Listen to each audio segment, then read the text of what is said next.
Hi అండి, good morning. ఈరోజు topic వచ్చి 3 అక్షర్ వాలే శబ్ద్, 3 అక్షరాల శబ్దం. చూడండి, ఇక్కడ నేను ఇలా విడదీసి ఇచ్చాను, కలిపి రాయాలి. మనకి పిల్లలకి ఈ విధంగా మనం కనుక ప్రాక్టీస్ చేపిస్తే వాళ్ళు ఈజీగా రాయగలడం, చదవడం చేస్తారండి.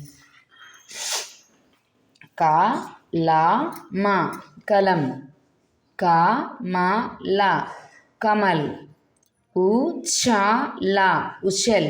ఇక్కడ చా అనేది ఒత్తు కదండి, అందుకని మనం చా ప్రొనౌన్సియేషన్ ఒత్తి పలకాలి. ఉ చా లా ఉచల్, లా హా రా లహర్, ఫా నా సా ఫనస్, మా గా రా మగర్, పా వా నా పవన్, హా వా నా హవన్, బా భా వా నా భవన్. ఇక్కడ ఒత్తు బా అనమాట. భా వా నా భవన్, మా హా లా మహల్, కా లా సా కలష్.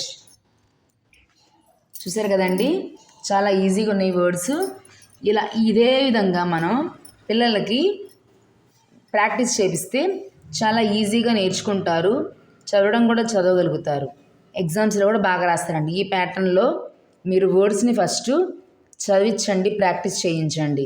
ఓకేనండి, ఇది నచ్చింది అనుకుంటున్నాను. ఒకవేళ ఇది మీకు నచ్చినట్లయితే నా ఛానల్ని లైక్ చేసి షేర్ చేయండి, అలానే నా ఛానల్ని సబ్స్క్రైబ్ చేయండి. మీకేమైనా డౌట్స్ ఉంటే కామెంట్ బాక్స్లో కామెంట్ పెట్టండి. ఓకేనండి, thank you, keep watch it.